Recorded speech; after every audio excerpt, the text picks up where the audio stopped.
All right, so good evening and welcome. This is a little different, Meet the Teacher Night, than what we normally have. Normally you would be coming to school, but due to circumstances and for everyone's safety, we are doing this online through Zoom. But I'm happy to have everybody here. And my name is Miss Mulcairn, and I am your child's GATE teacher. I am teaching all of the subjects for 4th grade. And so that means we are doing English language arts together, math, science, and social studies. So science and social studies, we will alternate between the two, and right now we have been focused on science. So I'm gonna get ready to share my screen here.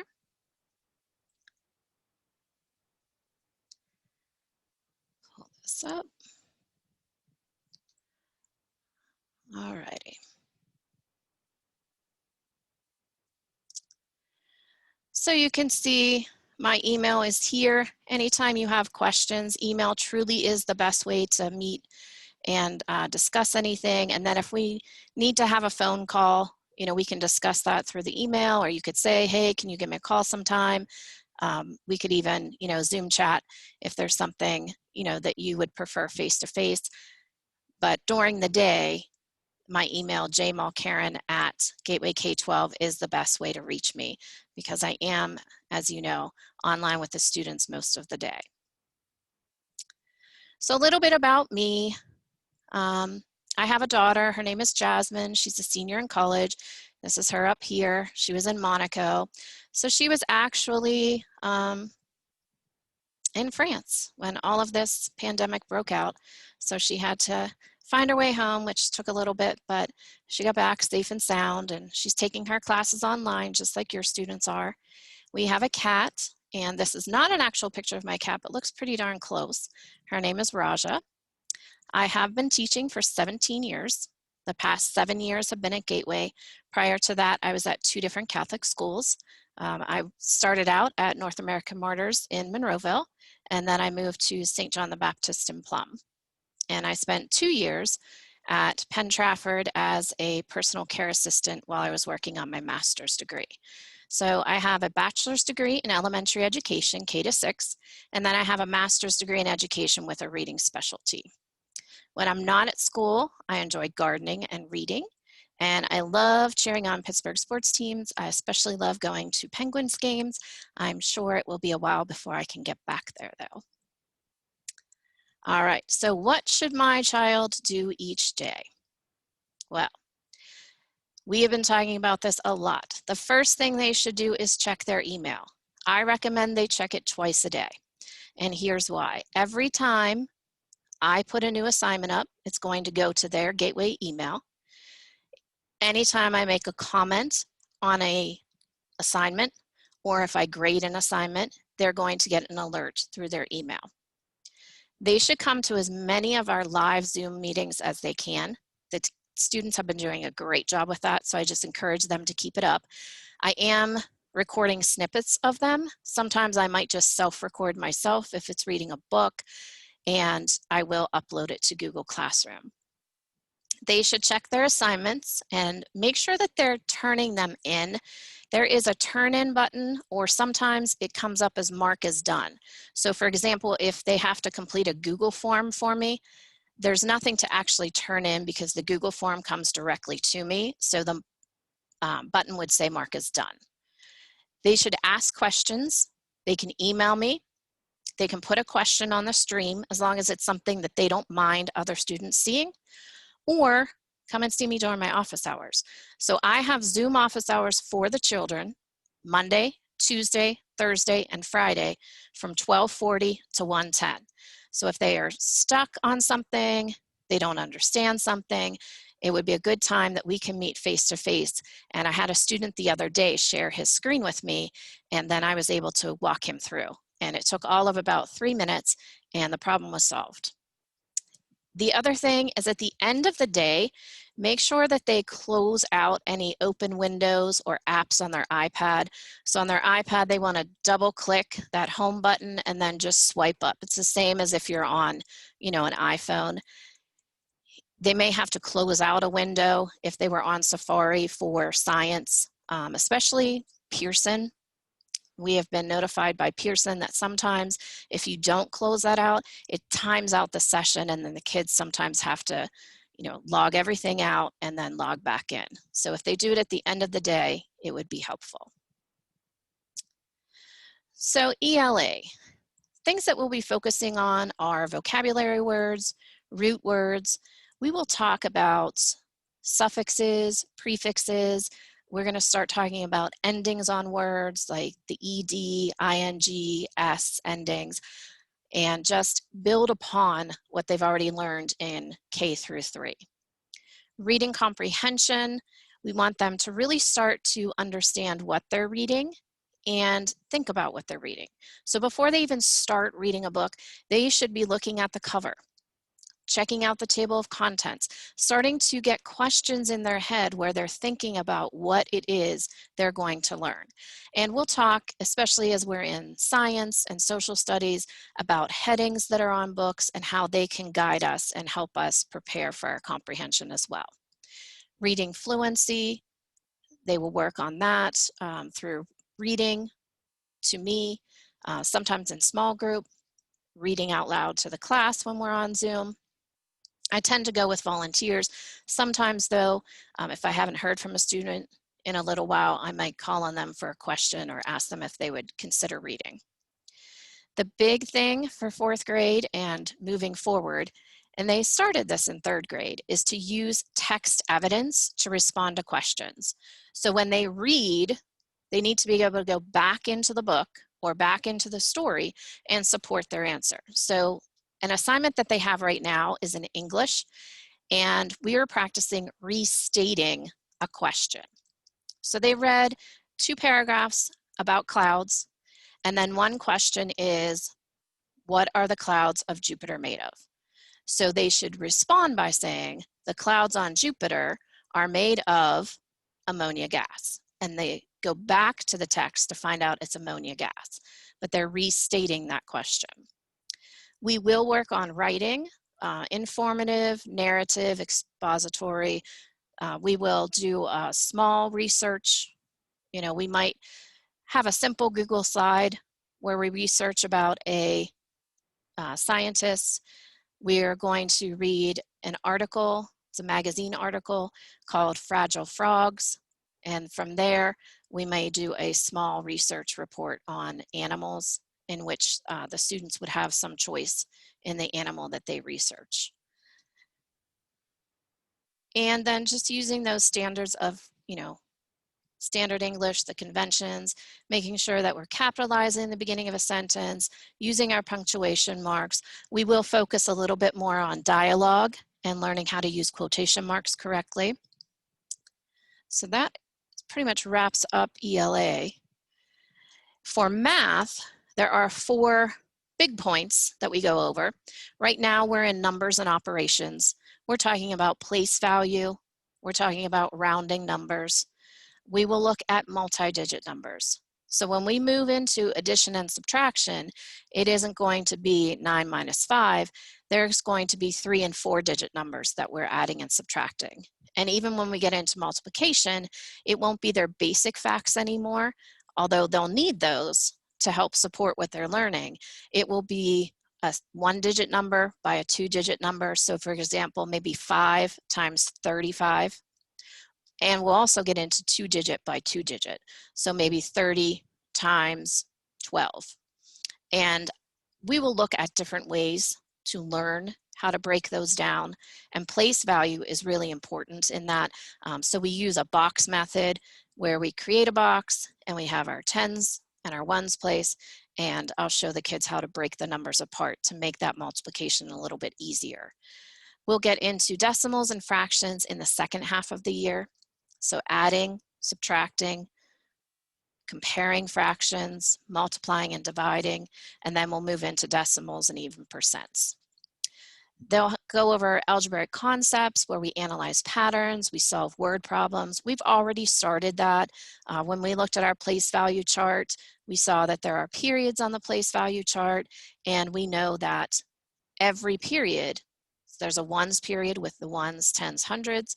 We have a thousands period, but it's 1,000, 10,000, 100,000. So we notice that pattern of 1, 10, 100, no matter which period we're in, even if we move to the millions.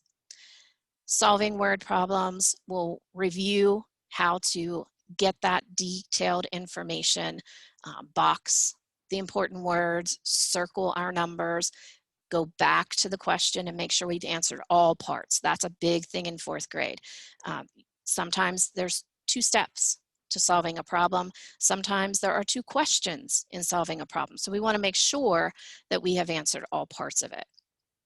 Geometry will be the second half of the year, where students will learn about angles, how to measure angles, the different types of triangles, isosceles and right triangles. As a few examples, we'll talk about quadrilaterals. We'll look at shapes, rhombus. We'll look at squares. We'll look at them as 2-dimensional and 3-dimensional. And then measurement and data. We'll talk about conversions, so that will kind of cross over with science. We've already started talking in science about how scientists use the metric system, not that we here in America tend to use that, but knowing how to convert those inches to centimeters, knowing how to figure out if I have, 16 ounces, how many cups is that? How many quarts are in a gallon? And then looking at charts and graphs and being able to interpret the data for that. In science, we are going over the scientific method now, and we're moving from the scientific method into design, because science is not just strictly about experiments.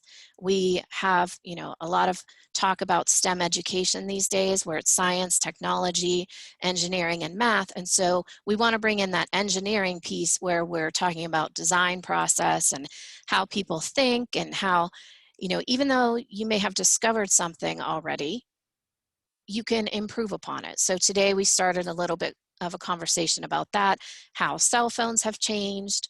I talked to the students about way back when Atari was the game system, and of course now, we have such advance with PS4s and Nintendos and handheld games, so making those types of improvements. We'll look at natural systems. We'll look at, lentic and lotic water systems. We will look at the environments. We will look at how we affect the environment, discuss living things, animals, plants. We'll look at parts of plants, magnets and electricity. So that will be a little further on in the year. And we'll have to see at that point where we're at, because normally when we're in school, we start to build simple circuits.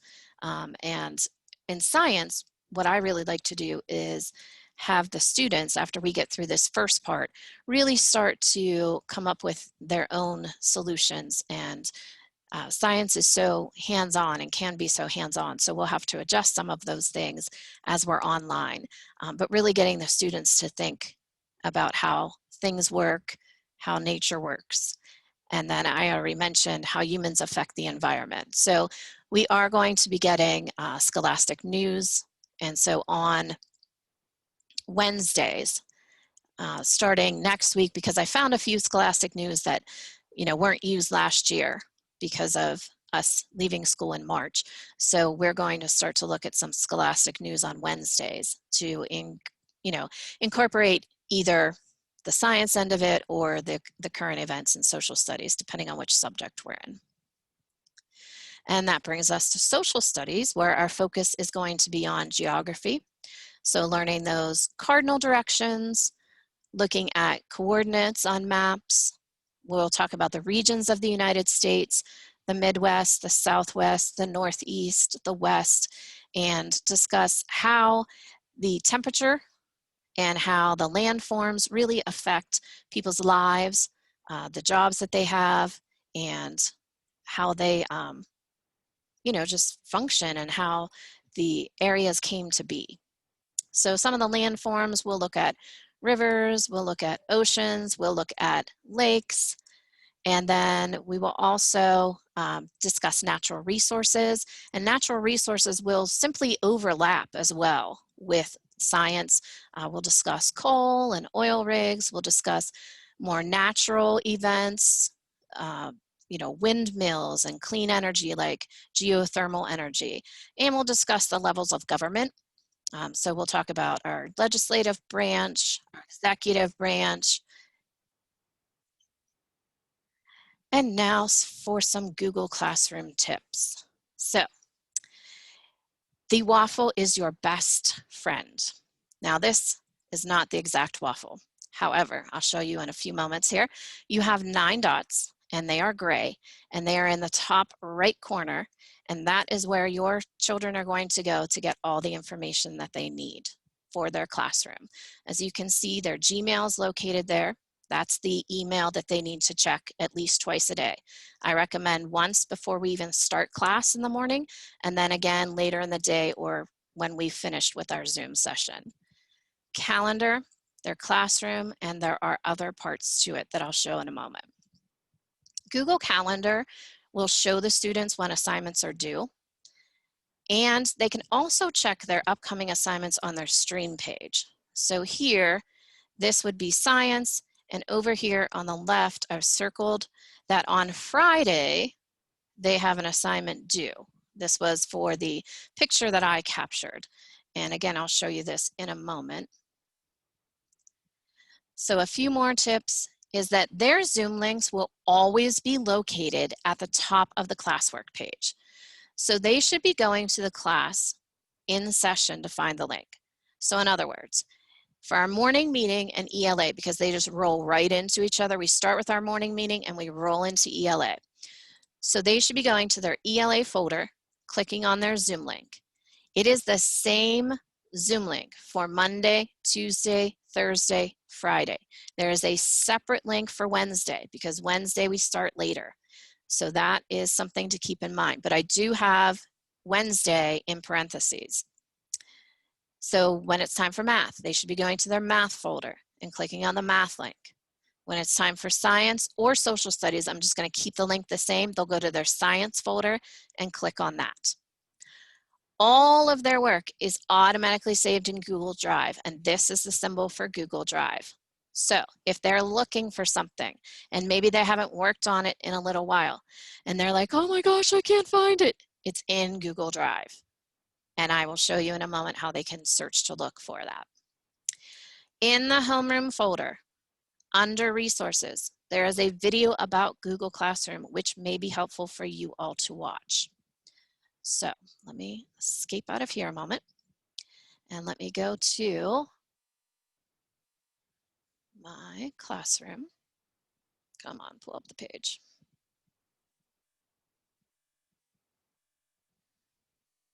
All right.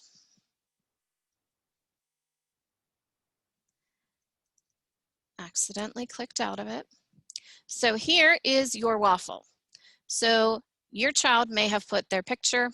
It might just have a G for George, an A for Amon, and that's fine. You will see that Gmail is over here because it is something that I use all the time. I also search for a lot of images, so that pops up there.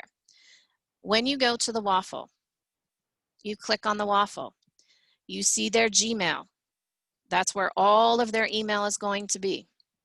That's when they're going to know they have an assignment or that I've returned a graded assignment or made a comment on their assignment. This is their drive. So I'm going to pull up my drive a second. So the most recent things that they've worked on or uploaded are going to be across the top. Now I do have in the homework section, or the homeroom section I should say, it shows how they can make folders if they want to. They may choose as they go along. You can see I have some for word problems, science for this year, lesson plans for previous years. It is as simple as going to My Drive, clicking that arrow, and clicking New Folder. Folder pops up. They titled it. I'll just say homeroom so I can make a folder. I hit create and it pops up and it goes alphabetically. and then I can just drag and drop whatever files I want in there. If I can't find something, I can search my drive. So let's say, oh my gosh, I can't find my lessons for this week. So I say lesson plans, and then I find the week that I'm looking for. Okay. Any questions before I move to the next spot? Nope. All right. Classroom. This is where we're going to be the most. When they click Classroom, they're going to see all of their folders listed.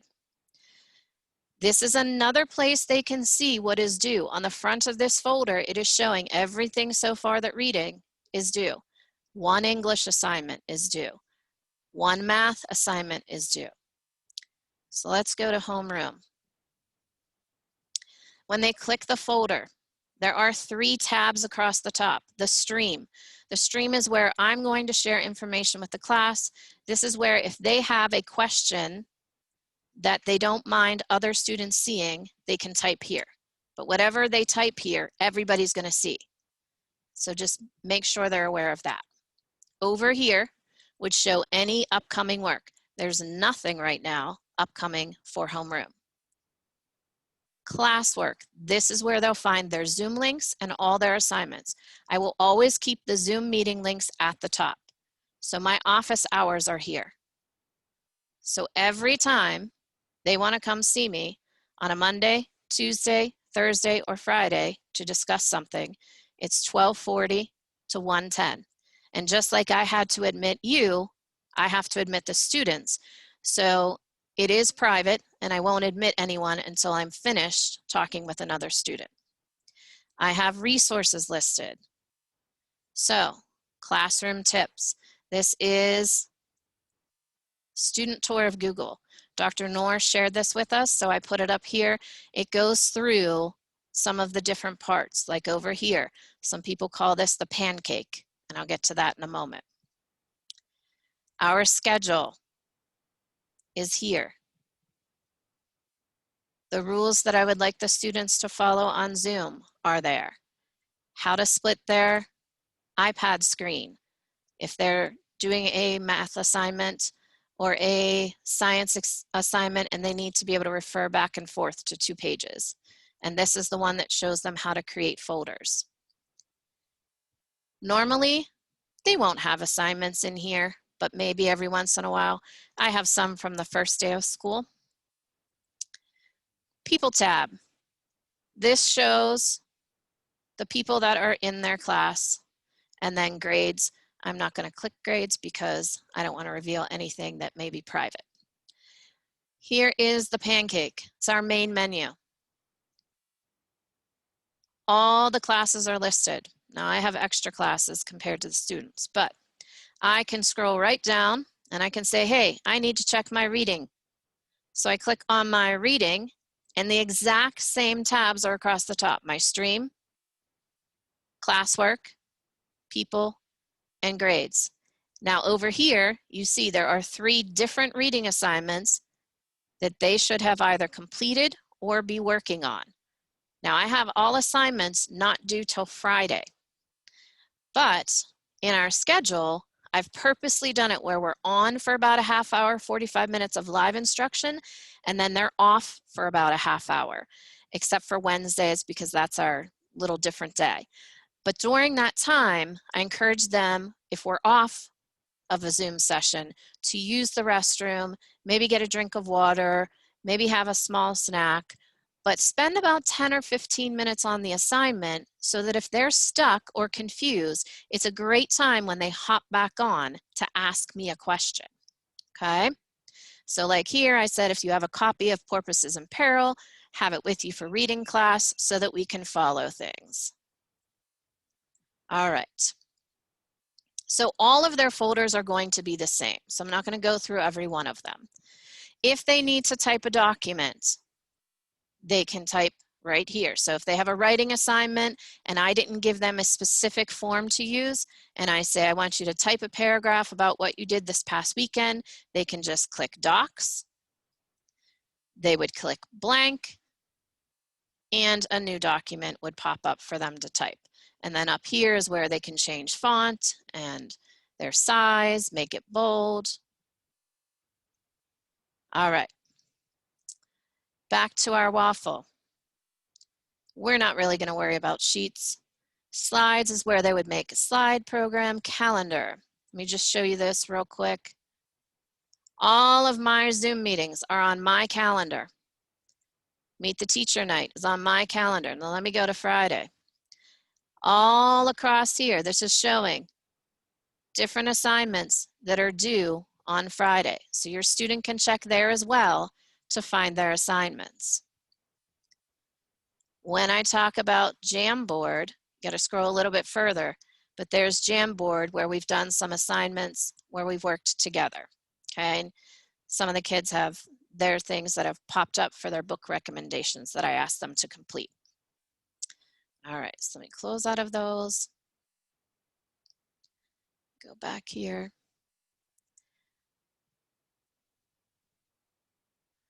All right, so that's the basics of Google Classroom. I did show the students at the bottom of their iPad, when they click on an assignment and they're in an assignment, at the bottom of their iPad should pop up a dock where they can, well, I'm sorry, they have to go to the top right, there's a pencil, click there. Then at the bottom of the dock, there will be a highlighter, there will be a marker, there will be a text box. They choose what they want to use. And if they hold that pencil, they can change the color. They can even change based on the size of the circle, small to larger, makes it thicker. And if they type the A, that's like the text box, and they can just type an answer right in that text box. And then they would just hit save, and it will automatically save to Google Classroom and get sent to me. Two things that they asked me to mention. There will be a Title I reading meeting for anyone who is interested in attending that. There will be more information sent out. There is a Zoom link here. I will post this in the homeroom section, so you could always click on that link. But it is Wednesday, September 23rd from 6 to 7. So you can find out more information about the program. And this is really good. Right now, we are participating in a federally funded program. It is a free meal program until the end of the year. Now, hopefully they extend that, but at least until December 31st. It's available to all children 18 years of age and younger, 11 to 1. So even though the students aren't here at school, you could always drive up and pick up lunch and breakfast, okay? So keep that in mind. Wednesdays only, it's at Gateway Middle School, and the kids who are at school right now are also getting a free meal. So we're about out of time. I thank you for attending. If you need to move on to your next Zoom session, if you're meeting with one of the special education teachers, please feel free to exit so that you can join their meeting. Please feel free to email me with your questions, your concerns. Like I said, that's the best way to reach me during the day. And then if we need to talk on the phone, you can always state that in the email, or if you say, hey, is there a time that maybe we could get on Zoom and chat, I'll be happy to do that, okay? So if you have a question, you can certainly stay on, but if you don't have any questions, feel free to log off, like I said, and if you have another teacher, go ahead and